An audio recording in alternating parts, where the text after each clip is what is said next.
Hello আসসালামু আলাইকুম বন্ধুরা, আশা করি সকলেই ভালো আছেন। তো আজকে আমরা বিপিএলের দ্বিতীয় ম্যাচের অ্যানালাইসিস করব, সম্পূর্ণ ম্যাচের খুঁটিনাটি তুলে ধরবো এই ভিডিওতে। কোন দল এগিয়ে, আজকের ম্যাচে কত রান হতে পারে, মাঠের গড় কি, কোন দলের প্লেয়িং ইলেভেন কতটা শক্তিশালী। তো এখানে নোয়াখালী এক্সপ্রেসের সাথে এখানে চট্টগ্রাম রয়্যালসের ম্যাচ আজকে। তো চলুন আমরা প্রথমেই এখানে অ্যানালাইসিসটা শুরু করে দিই, মাঠ দিয়ে কোন মাঠে আজকের খেলাটি হবে এবং কত রান হতে পারে। বাংলাদেশ প্রিমিয়ার লিগ কিন্তু মোট 3টা মাঠে হবে। তো আপনার পরবর্তীতে হয়তো বা ভেন্যু বাড়তে পারে। বর্তমান বিপিএল কিন্তু 3টা মাঠেই হচ্ছে, এটা ফাইনাল। তো এখানে দেখতে পারবো আজকের ম্যাচটি সিলেট মাঠে হবে। আর সিলেট মাঠে এবার কোনো ম্যাচ হয় নাই। এখানে গত সিজনে বিপিএলে 12টা ম্যাচ হয়েছিল এবং 12টা ম্যাচের মধ্যে এখানে যারা পরে ব্যাট করেছে তারা হচ্ছে যে বেশি উইন করেছে এবং যারা প্রথম ব্যাট করেছে তারা হচ্ছে যে কম উইন করেছে। এখানে কিন্তু সেকেন্ড ব্যাট কিন্তু ফেভারিট ফার্স্ট ব্যাট উইন করেছে 12টা ম্যাচের মধ্যে গতবার বিপিএলে। তার পাশাপাশি রানটা কিন্তু খুবই ভালো রান হয়ে থাকে সিলেট মাঠে ঢাকা মাঠের তুলনায়। ঢাকা মাঠটা কিন্তু বোলিং ফ্রেন্ডলি এবং বোলিংরা সুবিধা পায় বেশি, রানটা কমের দিকেই থাকে। সিলেট এবং হচ্ছে চট্টগ্রাম এই দুইটা মাঠে কিন্তু ব্যাটিং ফ্রেন্ডলি, রানটা একটু ভালো হয়ে থাকে। সিলেট মাঠে কিন্তু রান হয়ে থাকে ভালো এবং আমার কাছে মনে হয় যে টিম এই মাঠে রান করতে পারবে না সেই টিমে ব্যর্থতা, কারণ গ্রাউন্ডটা কিন্তু অনেক ফাস্ট এবং তার পাশাপাশি পিচগুলোও কিন্তু ব্যাটিং ফ্রেন্ডলি। তো এখানে এত কিছু ভালো ফ্যাসিলিটি ব্যাটিংদের থাকা সত্ত্বেও যদি এই মাঠে রান না করতে পারে তাহলে তো এখানে অবশ্যই টিমের ব্যর্থতা। তো এখানে দেখতে পারবো এখানে রিসেন্টলি একটা ম্যাচে বিপিএল 186, তার আগে ম্যাচটার মধ্যে 203, তার আগে ম্যাচটার মধ্যে 254 রান হয়েছে। বিপিএল যে প্রথম ম্যাচটা সেই ম্যাচেরও কিন্তু অ্যানালাইসিসের ভিডিও আমরা তৈরি করেছি, সেই ভিডিওটা আমাদের এই চ্যানেলে দেওয়া আছে। আপনারা আমাদের এই চ্যানেলে প্রবেশ করে কিন্তু দেখে নিতে পারেন সেই ভিডিওটা। তার পাশাপাশি আমরা দেখতে পারবো সিলেট মাঠে কিন্তু আপনার স্পিন বল ভালো হয়ে থাকে ফেস বোলারদের মতোই, তবে ঢাকার মতো স্পিন বল এতটা ভালো করতে পারে না। ঢাকা মাঠে যেরকম স্পিন বলারের চাহিদা অনেকটাই বেশি এবং যে কোনো স্পিনারই ভালো করে থাকে, সিলেট মাঠে কিন্তু ওইরকমটা হয় না। কোয়ালিটি স্পিনার যারা আছে সিলেট মাঠে ভালো করতে পারবে, তবে ফেস বোলারও কিন্তু এই মাঠে ভালো করে থাকে। তো ওভারঅল দিক থেকে দেখতে গেলে এখানে সেকেন্ড ব্যাটের উইন চান্সটা বেশি ফেভারিট থাকবে।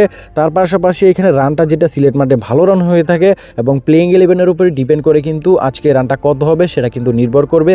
চট্টগ্রাম রয়্যালস তার পাশাপাশি এখানে নোয়াখালী এক্সপ্রেস, দুটি টিমের যদি আমরা প্লেয়িং ইলেভেনের উপরে কম্পেয়ার করি কোন দল এগিয়ে, এবং বিদেশি প্লেয়ার অনেকগুলো প্লেয়ারই কিন্তু চট্টগ্রামের খেলবে না, কারা কারা খেলবে না, নোয়াখালীর কারা কারা খেলবে বা খেলবে না সেটা নিয়ে যদি আমরা আলোচনা করি দেখতে পারবো এখানে প্রথমে এখানে আপনার হচ্ছে চট্টগ্রাম রয়্যালসের নিউসন ডিকোয়ালা কিন্তু হচ্ছে টি20 স্কোয়াডে, বিশ্বকাপ স্কোয়াডে শ্রীলঙ্কার জায়গা পেয়েছে, সে এনওসি পাবে না। তার পাশাপাশি এঞ্জেলো পেরেরও পাবে না এবং এখানে আসালাঙ্কা হয়তো বা খেলতে পারে, সে কিন্তু এখানে টি20 স্কোয়াডে কিন্তু বিশ্বকাপ স্কোয়াডে শ্রীলঙ্কার জায়গা পায়নি।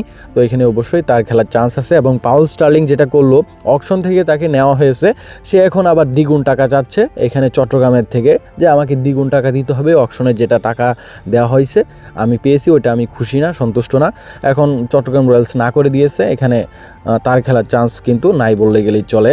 এবং এখানে ভদ্র প্লেয়াররা এরকম করবে এটা কখনোই তাদের থেকে কাম্য না। সে মনে হয় অভদ্র প্লেয়ার, সেই জন্যই সে এটা করছে, কারণ অকশন থেকে তোমাকে একটা প্রাইজ দিয়ে নেওয়া হয়েছে। তুমি এখানে তোমার যদি পছন্দ না থাকতো বাংলাদেশ প্রিমিয়ার লিগ, তুমি অকশনে কেন তোমার নাম দিলা, তাই না?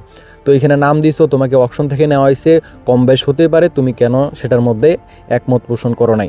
এটা খুবই খারাপ পাউল স্টার্লিংয়ের জন্য, এরকম ব্যবহার তার থেকে আশা করা যায় না। তার পাশাপাশি এখানে বিদেশি প্লেয়ার নতুন করে যদি কাউকে ইনক্লুড করা হয় তাহলে তো আমরা দেখতেই পারবো ম্যাচের মধ্যে এখানে হচ্ছে যে ইনক্লুড করবে প্লেয়িং ইলেভেনে।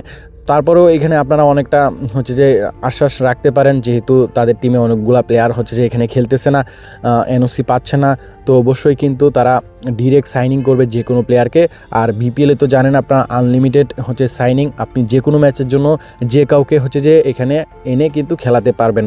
তো অবশ্যই তারা যে কোনো প্লেয়ারকেই চাইলে যে কোনো সময় অ্যাড করতে পারবে তাদের টিমে। চট্টগ্রাম রয়্যালসের কিন্তু স্পিন অ্যাটাকটা খুবই ভালো, যেরকম এখানে তানভীর ইসলাম টপ ক্লাস স্পিনার এবং এখানে মাহাদি হাসান, আরাফাত সানি, এবং তার পাশাপাশি এখানে যদি দেখি আমরা ওপেনিং এখানে মোহাম্মদ নাইম, মাহমুদুল হাসান জয় মোটামুটি ভালোই। নাইম কিন্তু বলতে গেলে এখানে যদি আপনার বিপিএলের যে ম্যাচগুলো আছে সবগুলো ম্যাচেই খেলবে এবং অ্যাভারেজ গড়ে কিন্তু প্রত্যেকটা ম্যাচে তার থেকে ভালো একটা রান কিন্তু আপনি আশা করতেই পারেন। এবং ফেস বোলিংয়ের দিকে শরীফুল ইসলাম, মুকিদুল ইসলাম কিন্তু খুবই ভালো মানের বোলিং করে থাকে, তার সাথে কিন্তু আবু হায়দার আছে মোটামুটি লেভেলের। তবে এখানে যদি আমরা দেখি মিডিল অর্ডারে কিন্তু খুবই দুর্বল এই টিমটা। এখানে আমার কাছে মনে হয় যেহেতু তাদের অনেকগুলো প্লেয়ারই খেলতেছে না, বিদেশি প্লেয়ার আসতে পারতেছে না, তাদের অবশ্যই ফেস বোলিং অলরাউন্ডার বিদেশি বিদেশি অথবা স্পিন বোলিং অলরাউন্ডার দরকার। তারা যদি ভালো কিছু অলরাউন্ডার আনতে পারে তাহলে কিন্তু তাদের টিমটা কিন্তু অনেক ভালো করবে। এবং বাংলাদেশের যে ফিনিশারগুলো আছে আপনার তারা কিন্তু এতটা ভালো করতে পারে না অন্য দেশের প্লেয়ারদের তুলনায়। তো অবশ্যই বিদেশি যদি অলরাউন্ডার আনতে পারে ফিনিশার, মিডল অর্ডারে কিছু ভালো প্লেয়ার, তাহলে কিন্তু অবশ্যই টিমটা অনেকটাই স্ট্রং হয়ে যাবে। তো এখানে কিন্তু আমার কাছে মনে হয় টিমটা কিন্তু নোয়াখালী থেকে এখানে পিছিয়ে থাকবে। নোয়াখালী টিমটাকে কেন এগিয়ে রাখলাম তার মূলত কারণ এটাই, তাদের টিমে যে বিদেশি প্লেয়ারগুলোকে এখানে আপনার সাইনিং করানো হয়েছে। এখানে দেখেন আপনি বিদেশি প্লেয়ার হিসেবে মোহাম্মদ নাবি আছে, জেমিন ইসাম আছে, এখন IL-T20 খেলতেছে, কিছু ম্যাচ পরে অবশ্যই দলে যোগ দিবে IL-T20 শেষ হয়ে গেলেই।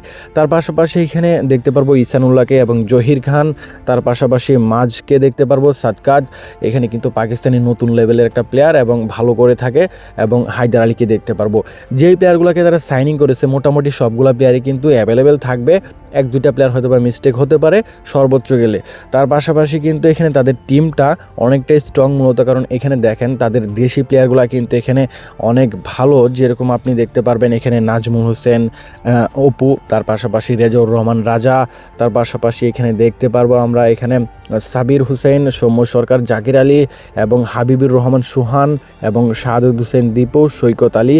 তো এই প্লেয়ারগুলো কিন্তু মোটামুটি ডোমেস্টিকে অনেক ভালো করে থাকে এবং বিপিএলও কিন্তু তারা রেগুলার বিপিএল কিন্তু খেলে থাকে এবং পারফরমেন্স কিন্তু ভালো। তো এখানে টিম হিসেবে যদি দেখেন এখানে ওপেনিংটা কিন্তু আপনার অবশ্যই এখানে সৌম্য এবং হাবিবুর রহমান সোহান অনেক ভালো একটা ওপেনিং হবে মারকুটে। তবে এখানে নাইমের মতো রেগুলার যে রানটা সেটা হয়তো বা নাও পেতে পারে এই ব্যাটসম্যানগুলো, তবে হাবিবুর রহমান সোহান কিন্তু মারকুটে একটা প্লেয়ার, যদি হচ্ছে যে এখানে পাওয়ার প্লে ভালো করে তাহলে কিন্তু এখানে ম্যাচটাই তাদের পক্ষে চলে আসবে।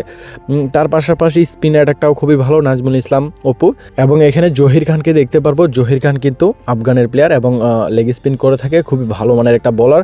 তার পাশাপাশি ফেস বোলিংয়ের দিকে দেখতে পারবো এখানে আপনার হাসান মাহমুদকে এবং রেজাউর রহমান রাজা, রানা, তারপরে এখানে হাসানকে দেখতে পারবো। তো এখানে ফেস বোলিংটা একটু আমার কাছে মনে হয় দুর্বল, তবে এখানে তাদের টিমে মিডিল অর্ডারটা খুবই শক্তিশালী, এখানে ফিনিশারও ভালো মানের আছে।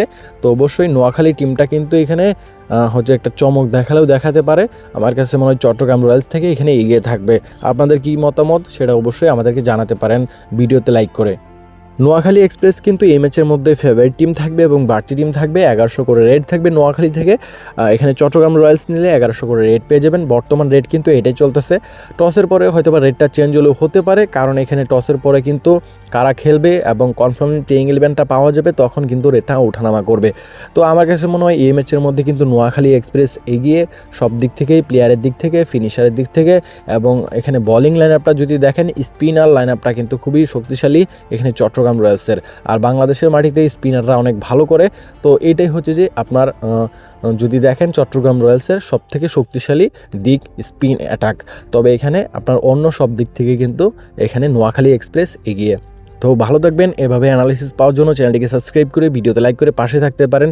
সবগুলো ম্যাচেরই অ্যানালাইসিস দিব এই চ্যানেলে, প্রত্যেকটা বিপিএলের ম্যাচের।